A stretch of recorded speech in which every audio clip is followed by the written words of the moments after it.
Majalah 5. Assalamualaikum warahmatullahi wabarakatuh. Bersama dengan saya dengan rancangan Majalah 5 pada hari ini. Okey, jadi pada hari ini saya memperkenalkan diri saya terlebih dahulu. Saya Muhammad Arif Amrin bin Muhammad Syafi'i dan PTM 1907080022. Hari ini agak hujan pada hari ini tetapi pada hari ini dalam Majalah 5 episod pertama pada hari ini kita akan mengupas dan kita akan mengenal pasti, kita akan merungkai. Kita akan merungkai apa? Iaitu kita ambil tajuk-tajuk macam agak sains sikit ataupun tajuk-tajuk yang berkaitan dengan keselamatan, iaitu kaedah ataupun demonstrasi balutan. Tetapi saya tidak berseorangan pada hari ini. Saya akan ditemani oleh 4 orang kawan-kawan saya. Hai, Assalamualaikum. Nama saya Nur Razlin Syuhada binti LZ Irawan. Nombor ID PTM 1907070662. Hai, saya Siti Umairah binti Abdul Wahid, PTM 1907070851. Nama saya Nur Masyarah binti Ciharun, PTM 19708070. Hai, nama saya Nur Syazana Asyar binti Fauzi, PTS 1900707936. Tetapi kaedah balutan kita pada hari ini, bahagian manakah kita yang akan kita rungkai pada hari ini? Okey, balutan ada banyak. Balutan tangan, balutan kepala, kecederaan di kaki, lutut dan sebagainya ada banyak. Tapi balutan apakah yang kita akan rungkai pada hari ini?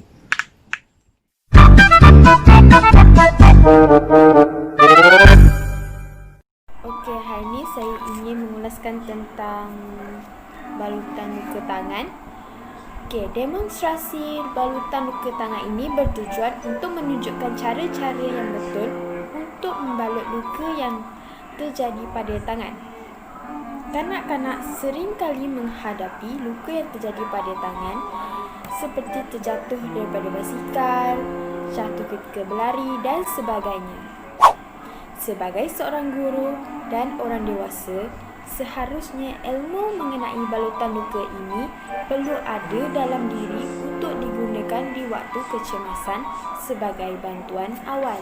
Sebentar lagi, rakan-rakan saya akan menunjukkan alat-alat untuk merawat kecederaan luka pada tangan dan demonstrasi balutan luka tangan. Sebelum itu, mari kita kenal bahagian tangan yang kita akan lakukan untuk demonstrasi kali ini.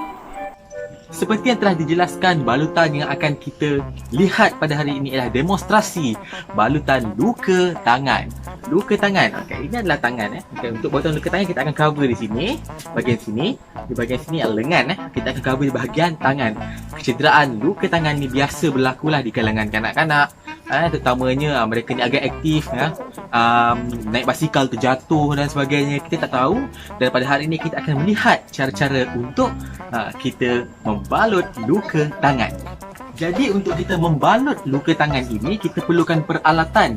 Peralatan yang kita perlukan ialah, pernah dengar tak?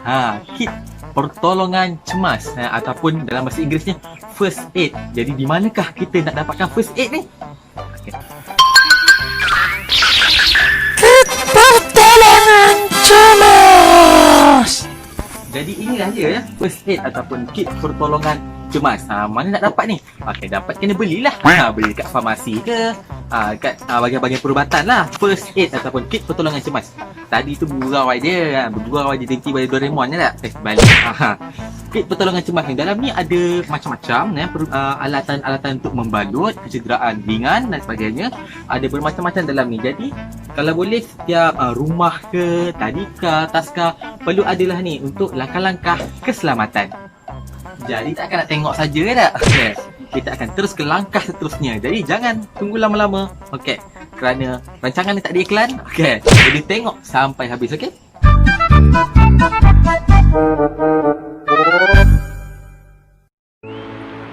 Alat-alat untuk merawat kecederaan luka tangan. Yang pertama, iodin. Juga dikenali sebagai ubat kuning. Ianya digunakan untuk menyembuhkan luka. Yang kedua, antiseptik, contohnya seperti Dettol. Ianya digunakan untuk membunuh kuman dan melindungi luka daripada terkenanya jangkitan. Yang ketiga, gauze, iaitu kalau kata lainnya ialah kain kasar. Ianya digunakan untuk menutup luka sambil memberi tekanan langsung, dan ia juga boleh menutup luka kecil selepas disapu ubat. Yang keempat, roller bandage, digunakan untuk luka bercalar dan berdarah. Ia juga boleh dipotong kepada bahagian yang kecil dan boleh dijadikan sebagai kain gauze. Yang kelima, gunting. Ianya digunakan untuk menggunting pembalut yang berlebihan. Yang keenam, micropotape. Ianya digunakan untuk melekatkan pembalut di bahagian luka. Yang ketujuh, kapas, digunakan untuk membersihkan luka dan memberi tekanan langsung untuk memberhentikan pendarahan. Yang ke-8, cotton bud, iaitu dikenali juga sebagai putih kapas, digunakan untuk menyapu ubat di bahagian luka. Yang ke-9, forceps, digunakan untuk memegang kapas dan gauze.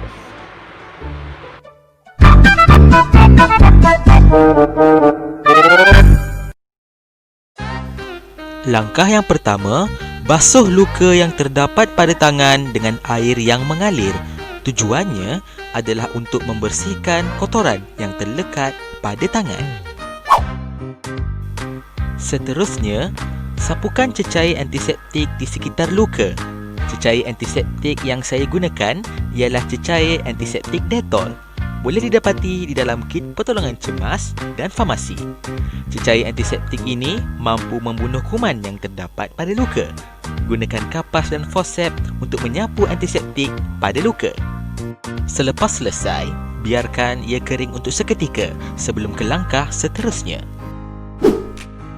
Seterusnya, sapukan iodin atau ubat kuning di sekitar permukaan luka. Ubat kuning digunakan untuk membasmi kuman luka dan kulit sekeliling. Gunakan putih kapas atau cotton bud untuk sapukan pada luka. Tetapi jaga-jaga, cuci luka menggunakan ubat kuning secara berkala boleh menyebabkan sel luka mati. Seeloknya, gunakan ubat kuning pada cucian pertama saja. Seterusnya, gunakan kain kasar ataupun gauze untuk menutup luka. Sekiranya anda tiada gauze ataupun kain kasar, tidak mengapa. Gunakan roll bandage untuk menghasilkan gauze sendiri. Gunakan gunting dan gunting pada sebahagian roll bandage untuk menghasilkan gauze ataupun kain kasar.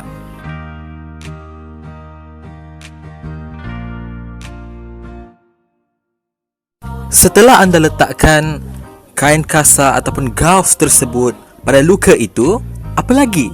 Gunakan micropotape untuk melekatkan kain kasar ataupun gauze tersebut pada luka tersebut. Tujuannya adalah untuk memastikan gauze ataupun kain kasar tersebut tidak tertanggal daripada luka.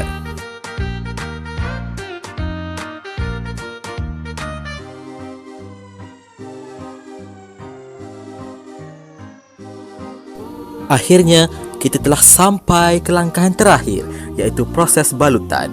Perhatikan bagaimana balutan itu dilakukan. Ketika balutan itu dilakukan, pastikan di hujung kain tersebut perlu dibiarkan sedikit untuk memastikan di akhir-akhir balutan ianya boleh digunakan untuk mengikat balutan tersebut. Perhatikan. Kekemasan itu penting. Pastikan balutan yang telah dibalut pada kanak-kanak tersebut pada lukanya kemas dan tidak tertanggal. Sekiranya merasakan bahawa balutan tersebut tidak kemas, boleh juga gunakan pin supaya balutan tersebut tidak tertanggal daripada tangan kanak-kanak tersebut. Sekiranya tidak ada pin, tidak ada masalah, tidak mengapa. Cuma pastikan balutan tersebut kemas dan selesa kepada kanak-kanak tersebut.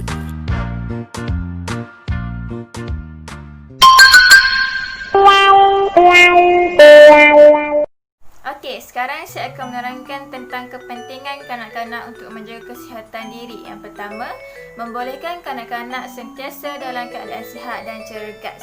Yang kedua, apabila badan kanak-kanak itu dalam keadaan sihat, sentiasa sihat, maka kanak-kanak itu dapat menghindari diri daripada penyakit dan juga masalah kesihatan. Yang ketiga, dapat membantu pertumbuhan dan perkembangan kanak-kanak. Yang keempat, membantu mengurangkan bahaya dan risiko kanak-kanak itu terkena penyakit berjangkit. So, kanak-kanak itu mestilah sentiasa menjaga kesihatan diri supaya dapat mengelakkan benda-benda yang tidak diingini berlaku ataupun penyakit-penyakit yang tidak diingini terkena. Akhir sekali, yang kelima, kenapa kita perlu menjaga kesihatan kanak-kanak ini adalah untuk memastikan kanak-kanak itu sentiasa dalam keadaan baik. Kerana masalah kesihatan kanak-kanak ini kita perlu peka dan mengambil berat tentang kesihatan kanak-kanak ini supaya keadaan mereka sentiasa sihat. Kepentingan amalan keselamatan awal kanak-kanak. Pertama, dapat mengawasi kanak-kanak dan mengelakkan berlakunya kecederaan. Kedua, mengajar kanak-kanak elakkan bermain alatan-alatan yang tajam. Ketiga, kanak-kanak dapat bertanggungjawab dalam menjaga keselamatan diri. Keempat, dapat mengajar kanak-kanak tentang ciri-ciri keselamatan, contohnya memakai topi keledar semasa aktiviti berbasikal. Baiklah, jadi itulah dia demonstrasi balutan kita. Demonstrasi cara-cara untuk kita membalut. Jadi anda sudah mengenal bahagian tangan luka yang mana untuk kita lihat pada hari ini. Jadi itu sajalah daripada kami dalam rancangan Majalah 5. Sekiranya ada pelbagai komen ataupun sekiranya anda ada cadangan untuk untuk kami kupas lagi isu-isu seterusnya, jangan lupa tinggalkan di ruangan komen. Okey, assalamualaikum.